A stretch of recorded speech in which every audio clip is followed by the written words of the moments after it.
안녕하세요. 혹시 안면몰수라는 말을 아시나요? 아는 사이인데도 아예 모르는 척하거나 뻔뻔하게 굴 때 쓰는 말이라고 하더라고요. 이런 말이 어울리는 사람에 대한 기억이 최근 우연한 만남을 통해 떠올랐는데 여러분과 공유하고 싶어 이렇게 사연글을 보내게 됐어요. 그 사건의 주인공은 바로 전 시모와 그 가족들이에요. 그들에 대해 말하려면 남편과 제 사이에 대해 먼저 알려드려야 할 것 같네요. 남편은 같은 고향 출신으로 동갑내기 고교 동창이에요. 남편과 친해지게 된 계기는 친정어머니 덕분이었어요. 친정어머니는 제가 고등학생일 무렵 다니던 학원 근처에서 분식집을 하셨거든요. 그래서 근처 학원을 다니는 친구들이 어머니가 하는 분식집을 자주 찾았어요. 남편 역시 단골이었던 거죠. 남편이 조금 소심한데 어릴 때는 지금보다 더 주눅 들어 있었거든요. 남자아이 혼자 떡볶이 먹으러 온 걸 보고 어머니가 신경을 많이 써줬어요. 남편은 식탁 위를 항상 깔끔히 정리해서 어머니한테 칭찬도 많이 받았고요. 그리고 저는 남편과 같은 학원에 다녔었기 때문에 자주 만났죠. 그때 남편이 저한테 그랬거든요. 너희 집은 진짜 즐거워 보이네. 넌 좋겠다. 진짜 부러워. 갑자기 무슨 오글거리는 소리야? 다른 집도 다 비슷하지 않아? 꼭 그렇지만은 않지. 넌 진짜 복 받은 줄 알아야 해.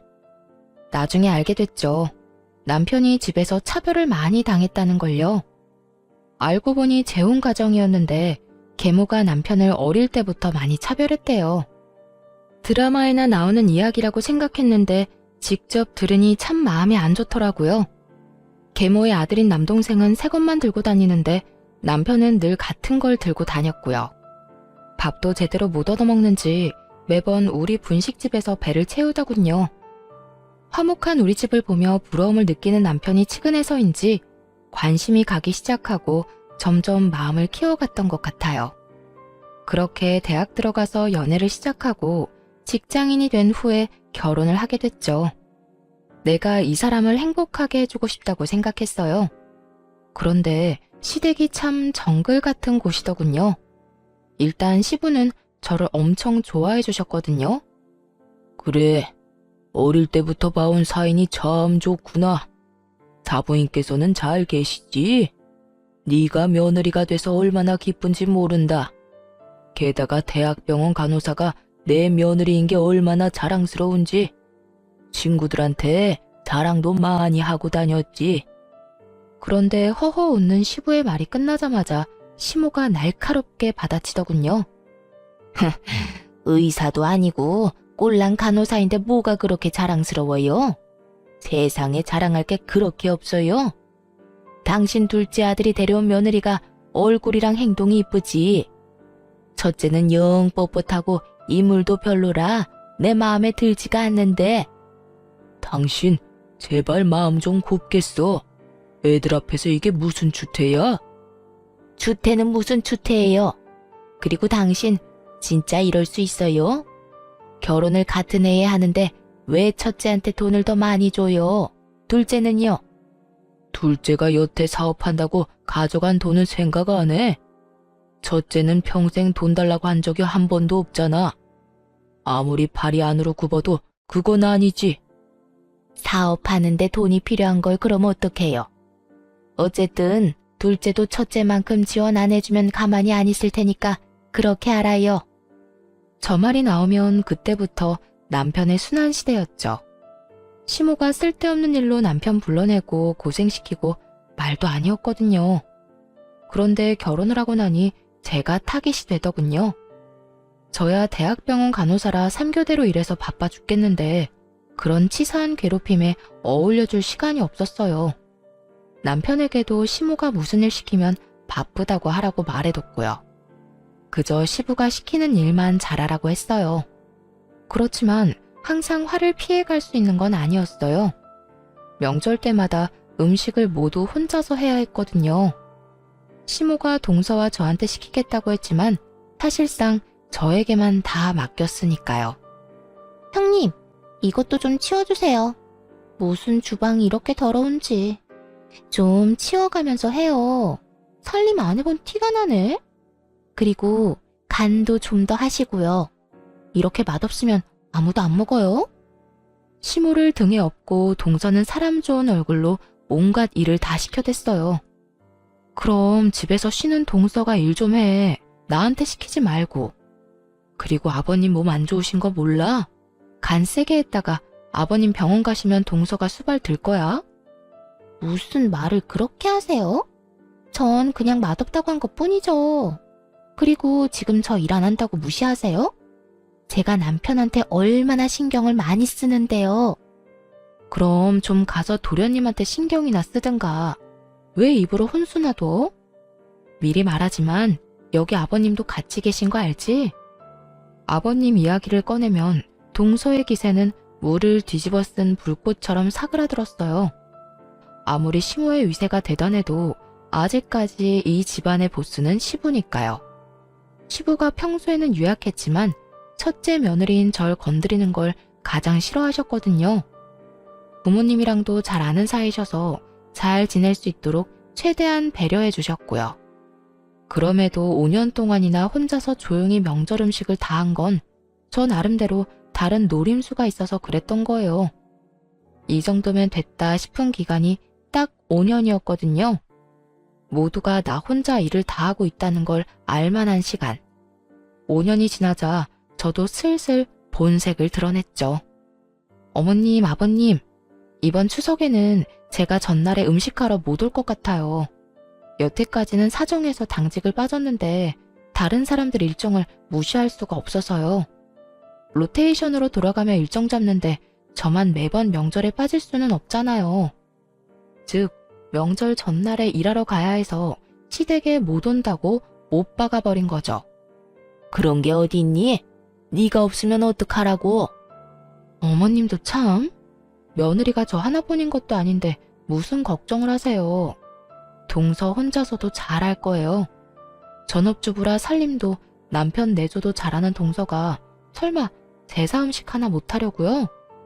웃으며 그렇게 말하자 시모가 역정을 내더군요.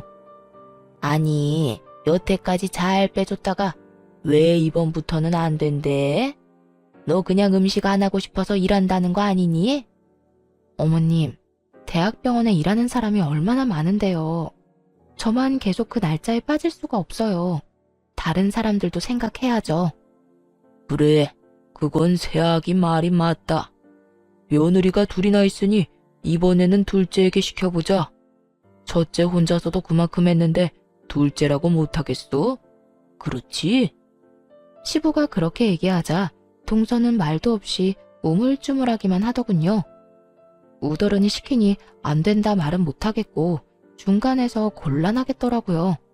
그래서 손윗사람으로서 등 떠밀어줬죠. 동서가 못하는 게 아니에요.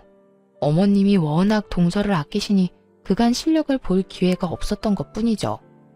전업주부로 5년을 지냈는데 설마 음식 하나 못하겠어요? 이번에 그 솜씨 한번 발휘해줘요. 알았죠? 결국 동서 혼자 명절 준비를 하게 됐어요. 동서가 미친 듯이 째려봤지만 뭐 어쩌겠어요? 그날 일이 있어서 전 못 나오는걸요. 그렇게 명절이 되어 일을 끝내고 시댁으로 갔더니 세상에 동서 혼자 정말로 준비를 다 했더군요. 시모가 어깨를 으쓱하더니 보란듯이 말했어요. 봤니? 맛도 그렇고 모양도 그렇고 흠잡을 데가 한 군데도 없어. 거기다가 나 고생할까봐 전날 집에서 다 해오는 정성까지. 예, 그런 건 좀 보고 배워라. 정말 잘했네요. 동서, 수고했어. 그런데 형님, 오늘 일한다고 하시지 않았어요? 그런데 제가 받은 이 문자는 뭐죠? 동서가 뜬금없이 보여준 문자에는 사진 한 장이 첨부되어 있었어요. 저와 웬 남자가 커피를 마시는 사진이요. 다름이 아니라 점심때 보험회사 직원이 상품 하나가 너무 잘 나왔다고 저한테 상담 한번 받아보라고 연락을 했거든요. 마침 남편 보험이 너무 부실했던 터라 한번 상담을 받아볼까 해서 만났죠. 그런데 그때의 모습이 떡하니 찍혀 있더라고요. 제 뒷조사라도 한 모양이었어요. 솔직히 깜짝 놀랐어요. 일하기 싫다고는 해도 이런 짓까지 하다니. 동서는 바쁘지도 않았어? 어떻게 음식 준비하면서 이런 사진까지 다 찍었대? 말 돌리지 말고 이야기나 해주세요. 오늘 일하신 거 맞아요? 그러자 옆에 계시던 시부모님이 대답을 빼앗아 갔어요. 질부, 오늘 병원 출근한 거 맞다. 내가 오전에 질부 병원에 병문안을 가고 오후에는 진료를 보러 갔거든. 그때 다 있었어. 이 사진은 점심시간에 찍힌 것 같은데. 점심 밖에서 먹었니? 네, 보험회사 직원이에요. 저는 딱히 필요가 없는데 남편 보험이 부실하더라고요. 실손보험 외에 다른 보험은 하나도 없어서 잘 됐다 싶어서 만난 거였고요. 그런데 동서는 어디서 이런 문자를 받았어? 남편이 근처 지나다가 형님을 봤다고 해서 찍은 거예요. 아니면 됐어요. 식사나 하세요.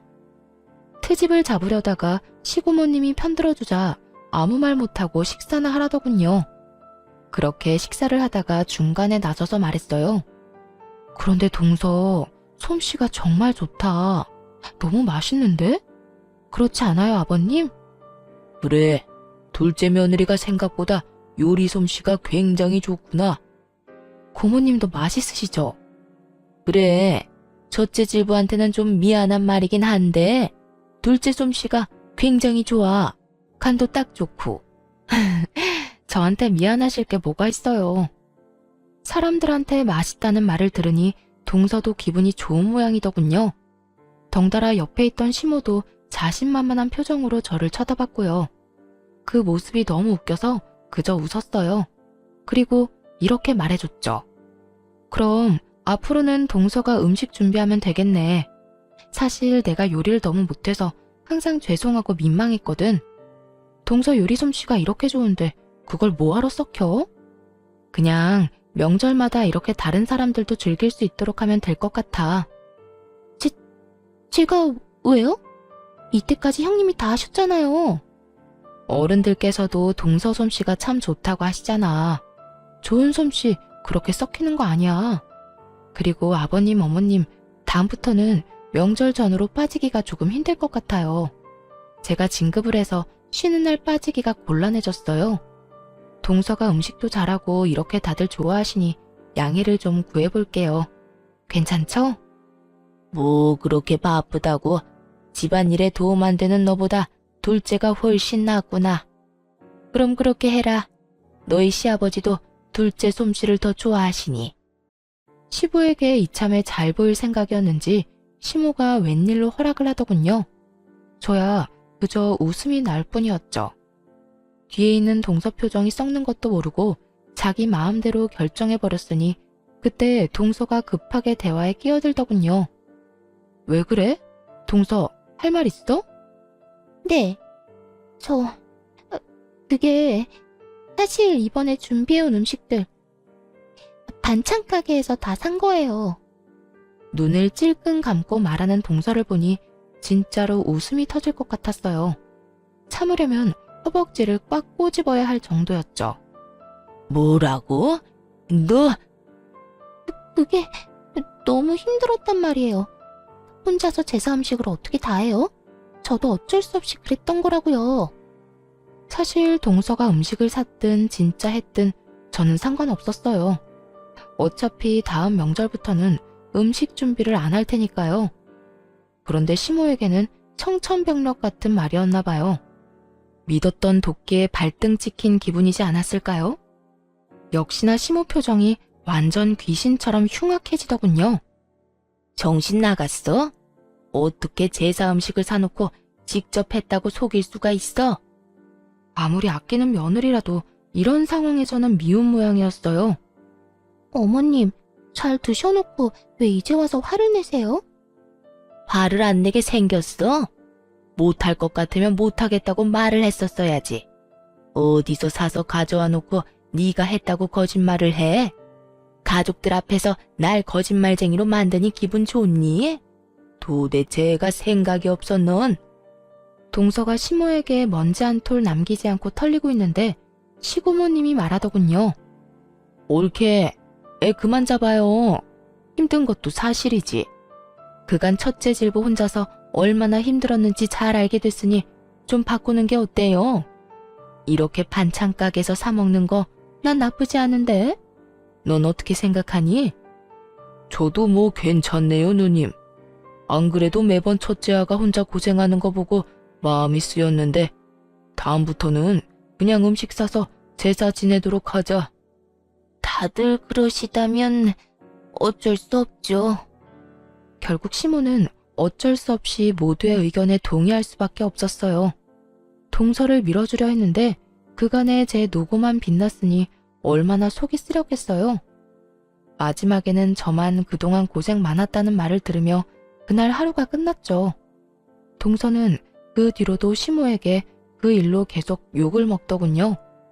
그냥 넘어갈 수도 있지만 시모의 마음이 워낙 좁아 용서를 못하는 듯 했어요. 하지만 동서가 시모에게 시달리는 것도 한두 달 뿐이었어요. 그 뒤에는 가족들 모두 정신이 없어졌거든요. 시부가 연세치고는 정정하게 지내셨는데 갑자기 몸이 계속 안 좋아지셨거든요. 건강검진을 해보니 문제가 있어 제가 다니는 병원에 입원하시게 됐어요. 변명은 폐암. 게다가 속도가 빨라서 발견했을 때는 손 쓸 수 없을 정도였어요. 시부가 입원해 있는 동안 시모랑 동서 둘이 딱 붙어 옆에 있더라고요. 하지만 간병을 하는 게 아니라 사람을 못 살게 굴고 있었죠. 대화하는 걸 대충 들었는데 유산과 관련된 이야기를 하더라고요. 참 바뀌는 거 없는 인간들이다 싶었어요.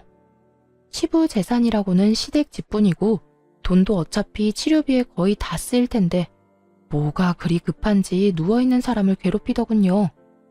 몇 번은 제가 절대 안정을 해야 한다는 말로 내쫓아주기도 했지만 아주 끝장을 보려는 건지 끈질기게 시부에게 확답을 듣고자 하더라고요. 결국 시부가 가족들 모아놓고 이야기를 꺼냈어요. 당신도 알다시피 내가 가진 건 별로 없어. 이 집이랑 예금만 얼마 정도 있지. 당신이랑 둘째한테 유산을 주는 조건은 내 누나를 돌봐주는 것뿐이야. 내가 누나보다 먼저 가게 될 줄은 몰랐으니 나 대신 우리 누나를 잘 보살펴주면 유산 돌려줄게. 그렇게 하겠소? 시고모님이 시부를 업어 키웠다고 할 정도로 남매가 각별한 사이였거든요. 시부를 고등학교까지는 보내려고 결혼도 하지 않고 돈만 벌다가 결국 시고모님은 혼자서 늙어가셨죠. 게다가 지금은 일도 없이 연금 받아서 지내고 계신 것 같았거든요. 각종 질병도 있어서 병원에 자주 가시기도 했고요. 그런 고모님이 안쓰러워 저도 신경을 참 많이 썼는데 시모에게 맡긴다니 걱정이 많이 되더군요. 시모는 자신 있다는 듯이 고개를 끄덕였어요. 내가 형님 모실 테니 당신은 우리 아들이랑 나한테 유산 넘겨주고 가. 그렇게 대화가 마무리됐어요. 그래도 유산을 걸고 약속한 만큼 시고모님을 잘 돌봐드릴 줄 알았는데 아니더군요. 그 말을 듣고 난 바로 다음 날 저한테 시고모님이 전화를 하신 거예요. 첫째 질부, 내가 오늘 병원에 가야 하는데 같이 가줄 수 있을까? 검진 때 수면 내시경도 해야 하는데 보호자가 없으면 안 된다네. 올케랑 둘째 질부는 사업 때문에 바쁜지 연락도 제대로 안 받고. 아예 시고모님을 방치해두려고 작정을 했더군요. 아무리 그래도 그렇지 하루 만에 이러는 건 좀 아니잖아요. 그래도 시고모님에게는 내색하지 않고 말했죠. 네, 제가 같이 가드릴게요. 앞으로 보호자 필요한 일 있으면 저나 남편한테 연락하세요. 시간 날 때만이라도 꼭 해드릴게요. 아유, 정말 고마워. 내가 믿을 구석이라고는 첫째 질부뿐이네. 시부가 아직 돌아가시지도 않았는데 이러니 가슴 한구석이 답답해지더군요. 이 인간들이 거짓말하고 시부 유산을 받아갈 걸 생각하니 기분이 엄청 나빴어요. 이대로라면 시고모님이 마음고생을 많이 하실 것 같다고도 생각했죠. 그리고 그로부터 몇 달 뒤에 시부가 돌아가시면서 제 걱정은 현실이 됐고요. 장례도 치르기 전 모두를 불러 시모가 이야기하더군요. 네 아버지 돌아가셨으니 우리는 이제 남인 거 알지? 피 한 방울 안 섞인 남인데 언제까지고 네 고모를 우리가 모실 순 없지 않니? 그러니 앞으로 너희가 모셔. 어머님이랑 서방님, 동서가 고모님 모시는 대신 유산 받기로 한 거 아닌가요? 그런데 갑자기 이런 말씀을 하시다니요. 유산? 유산이라고는 한 푼도 없는데 어쩌니? 내 남편이 여태껏 자식 돌봐줘서 고맙다고 나한테 그 집 주고 갔어. 이미 그 집은 내 집이었다고. 그러니까 유산은 한 푼도 없는 거고. 이런 상황에서 내가 왜 너희 고모를 모시니? 나랑 우리 아들이 너희 고모랑 피가 섞였어 뭐가 있어? 어머니, 지금 아버지가 돌아가시기도 전에 명의를 변경했단 이야기예요? 어떻게 그러실 수 있어요? 아버지가 동의하신 거 아니죠? 남편이 느낀 배신감은 상상 이상이었을 거예요. 설마 시부가 죽기 전에 저런 짓을 해놨을 줄 몰랐을 테니까요. 어머, 얘 좀 봐. 그 사람이 동의를 안 하면 내가 어떻게 그 집을 내 걸로 만들어. 그리고 네 아버지 장례는 알아서 치러라. 내가 늙은 영감 죽을 때까지 수발 들어줬는데 이 정도는 너희가 알아서 해야 하는 거 아니니? 수발을 든 게 아니라 아버지 닥달해서 재산 다 빼돌리려고 한 거겠죠. 저희도 이대로는 그냥 못 넘어갑니다. 못 넘어가면 뭐 어쩔 건데. 미련하긴. 그러게 잘 좀 하지 그랬어. 그랬으면 그 영감이 뭐라도 더 챙겨주고 떠났을 텐데. 하나도 안 남긴 거 보면 네 아버지가 널 어떻게 생각했는지 알겠다. 그리고 앞으로 뭐 하든 우리 찾지 마라. 이제 남남이야 남남. 장례식이 끝나기도 전에 선을 긋는 시모와 서방님네를 보며 정말 치를 떨었어요. 시부의 죽음에 충격받은 시고모님은 주저앉아 일어서지도 못하고 계셨죠. 얼른 다가가 시모와 다투는 남편을 대신해 시고모님을 부축해드렸어요. 형수, 가진 것도 없는 노인 모실 생각하니 어때요? 우리는 가족이 아니라 부양 의무가 없는데 어쩌나. 나중에 장례비가 더 나오긴 하겠지만 그래도 가족 좋다는 게 뭐예요? 좀 챙겨주시고 고생들 하세요. 조롱에 가까운 말에 순간 화가 확 치밀었지만 겨우겨우 참았어요. 어떻게 아픈 사람을 앞에 두고 저딴 말을 짓거리는지.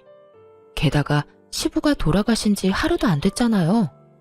사업 자금이다 뭐다 돈도 많이 받아간 주제에 바로 생판 남처럼 구는 놈을 보니 너무 역겨워서 차라리 가족이 아닌 게 다행이다 싶을 정도였죠. 그렇게 저와 남편만 남아 시부의 장례를 치렀어요. 그런데 장례가 끝나고 나니 억울하다는 생각이 들었어요. 시부 재산을 이렇게 싹 다 뺏기는 건 진짜 아니잖아요. 그래서 소송을 준비했어요. 그 집이라도 가져오려고요. 그런데 상대방도 절대 그 집을 안 뺏기려고 발악하며 애를 쓰더군요. 소송한 지 얼마 안 돼서 시고모님이 저희를 찾아왔어요. 소송 취하하는 게 어떻겠니? 솔직히 그 이야기 듣는데 너무 원망스럽더라고요. 돈이 문제가 아니었어요. 남편에게는 아버지의 마지막이 걸린 문제였죠. 그것마저 뺏기면 시부와 남편은 시모에게 평생을 당하고만 산 것일 테니까요. 고모님, 그래도 그 집은 아버님 거예요. 원래라면 남편이 받아야 할 집이고요. 이대로면 아버님도 억울하실 거예요. 잘 알아. 그러니 취하하라는 거야. 내가 네 시아버지한테 부탁받은 게 있어서 그래. 뭔지는 잘 모르겠지만 돌아가신 시부에게 부탁받은 게 있다니 일단 소송을 취하하기로 했어요.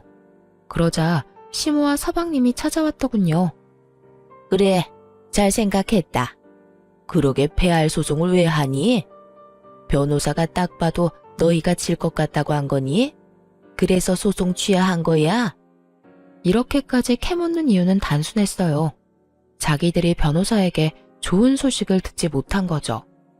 사실 법정 다툼으로 가면 불리해지는 건 그쪽이었거든요. 재혼 부부인데 혼인신고도 안 했고 유언도 없는데 증여로 유산을 받았다기엔 시부의 마지막 정신이 온전한지도 모르고 다툼을 해볼 여지가 충분한 비정상적인 증여였으니까요. 그런데 저희가 소송을 취하하니 무슨 꿍꿍이가 있다고 생각하고 온 것 같더라고요. 그때 시고모님이 나타나서 시모에게 물었어요. 올케 얘기 좀 들어봅시다. 우리 동생이랑 재혼할 때 혼인 신고했어요? 혼인 신고 안 했죠. 그럼 사실혼 관계인가요? 사실혼도 아니죠. 같이 살기만 했을 뿐. 결혼식도 안 했는데요. 그럼 우리 조카를 양자 입양 안 한 것도 맞아요?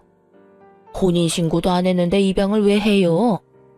그럼 올케 자식도 법적으로는 우리 동생 아들이 아니겠네요. 네, 우리 진짜 남이라니까요. 남. 그런데 이런 건 왜 꼬치꼬치 캐물어요? 저는 시고모님이 미리 말씀하신 대로 두 사람의 대화를 녹음 중이었어요. 이야기를 들을수록 시모가 시부의 재산을 빼돌렸다는 의심을 지울 수가 없었어요. 그런데 시고모님이 갑자기 웃으며 종이를 하나 꺼내시더라고요. 그럼 계산이 간단해서 좋네요. 지금 그 집 소유주가 올케 맞죠? 그 사람이 진짜 명의를 나한테 넘겨주고 죽었다니까요.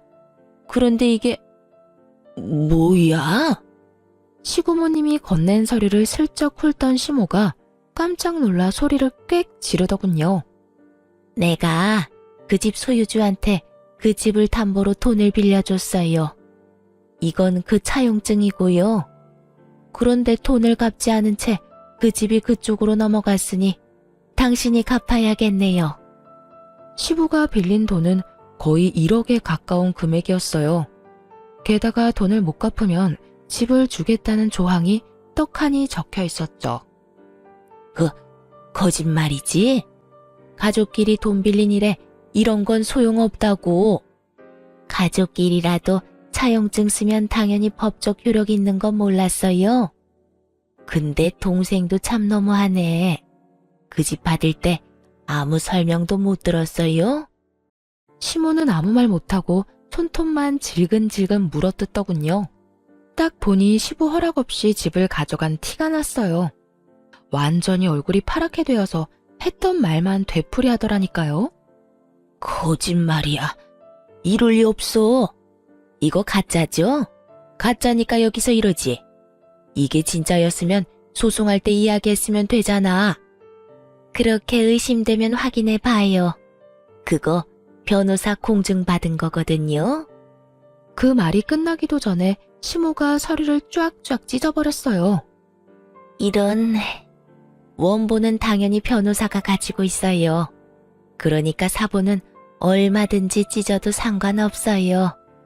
평온한 시고모님 말투에 시모는 미쳐버리기 딱 일보 직전이더라고요. 왜냐면 시모가 가져간 그 집에는 이미 은행을 통한 담보대출도 잡혀 있었거든요. 상속받자마자 소송으로 뺏길 수도 있다고 생각해서 그런지 서방님이 이미 그 집을 담보로 대출을 신청했더군요. 이 집 담보대출 받아서 그만큼 돈 못 줘요. 그럼 올케가 1억을 나한테 줘야지. 아니면 대출 받은 사람이 주든가. 그러면서 시고모님이 바라보자 서방님이 고개를 대뜸 젓더군요. 안 돼요. 이미 사업자금으로 다 들어가서 뺄 수도 없어요. 너 모아둔 돈도 없니? 지금 그 집 뺏기면 엄마 살 곳도 없어. 내가 무슨 돈이 있어요.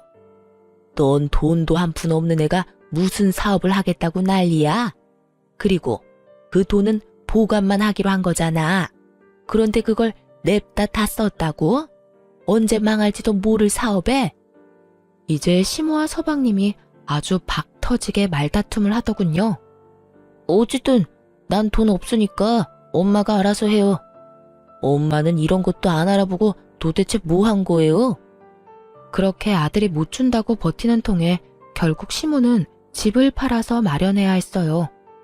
그 차용증이 너무나 명확한 법적 증거가 돼서 목을 죄고 있었거든요. 집 담보대출 받은 금액이 빠지고 시고모님께 1억까지 주고 나니 남는 건 5천 정도 뿐이더군요. 시모가 시고모님께 돈 갚으러 왔을 때 저희 부부와 서방님 부부도 있었거든요. 그때 시모가 서방님과 동서에게 말하더군요. 이제 난 돈도 집도 없다. 1억 준 거나 마찬가지니 너희가 날 모시고 살아야 해. 어머님, 저희 집 좁아요. 그런데 어머님을 어떻게 모셔요? 그러지 마시고 5천으로 월세 집이라도 하나 계약하세요. 그럼 월세를 너희가 내줄 거니? 월세를 왜 저희가 내드려요? 요새 나이 들어도 다들 일하고 돈 벌어요. 어머님도 돈 벌어서 월세 내시면 되죠. 이 빵알년이 어디서 싸가지 없게 그런 소리를 짓거려? 내가 나이가 몇인데 지금 나가서 무슨 돈을 벌어? 그러려고 너희한테 돈 다 갖다 바친 줄 아니? 그리고 야, 아들, 넌 네 마누라가 졌단 소리 하는데 왜 이렇게 태연해? 부모가 자식한테 돈 주는 건 당연하잖아요. 그거 가지고 이런 식으로 구는 건 말이 안 되죠. 솔직히 와이프가 틀린 말 한 것도 없고 우리는 어머니 수발 못 두니까 알아서 사세요. 솔직함을 넘어선 아들의 말에 시모는 너무 열받았는지 욕을 하고 난리가 났어요. 저희가 느꼈던 배신감을 고스란히 느끼는 듯 했죠. 이 미친놈이 내가 너한테 어떻게 했는데 감히 이딴 식으로 내 뒤통수를 쳐? 이 버러지 같은 놈. 그러는 엄마야말로 알아보지도 않고 일 저질렀잖아요. 그 바람에 애꿎은 우리가 이 고생을 하고 있고 그게 내 탓은 아니지. 서로 물고 뜯고 하는 장면을 보니 어찌나 유쾌하던지 끝까지 남 탓만 하는 걸 보니 둘이 역시 모자구나 싶었어요. 그런데 그때 시고모께서 그러시더군요. 너희 아버지도 참 짓궂어. 이렇게 될 줄 알고 그 집을 넘겼겠지. 나한테도 그랬거든.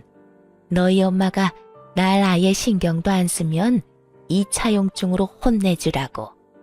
그래도 한 몇 달간 돌보는 신용은 할 줄 알았는데 그러지도 않더라.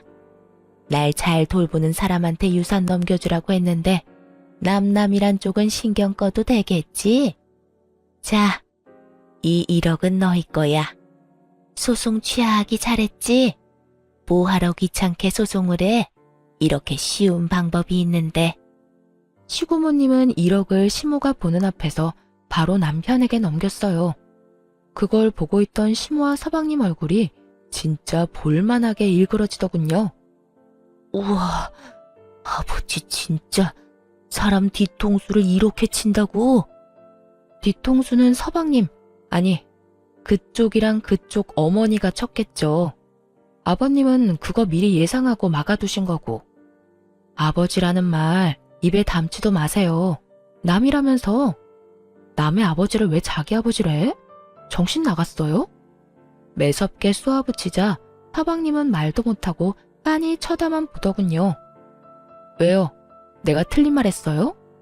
언제는 남남이라면서요. 아버지 아니라며.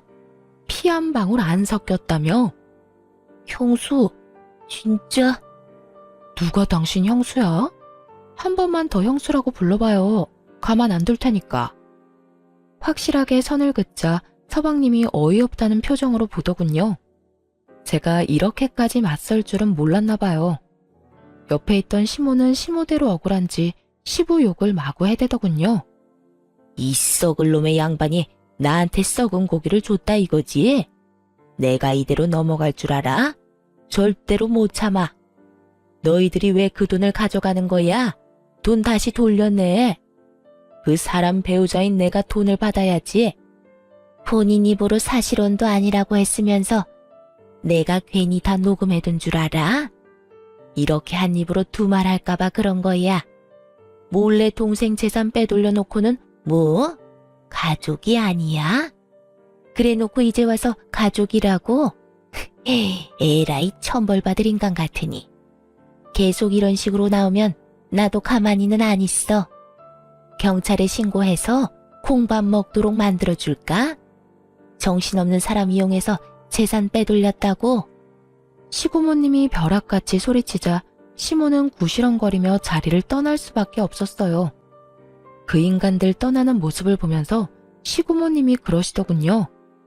그리고 여기 내가 가지고 있는 다가구 건물 너희들이 가져가. 너희 아버지랑 공동으로 산 건데 내 명의로 하라고 했었지. 너희도 알다시피 내가 자식도 없고 남편도 없잖니. 시고모님이 말씀하시는 거 들으니 제 속이 다 시원하더군요. 사실 시고모님은 시모의 말처럼 집만 되는 노인은 아니었어요. 결혼도 하지 않고 어린 나이부터 악착같이 일해서 모은 돈을 활용해 50대의 아파트 하나와 건물을 2개나 가지고 계셨거든요.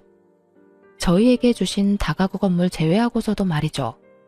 그렇게 마련한 건물 월세만으로도 한평생 일을 안 해도 될 정도였으니 뭘 모르는 남의 눈에는 일도 안 하고 연금으로나 먹고 사는 노인처럼 보였겠죠.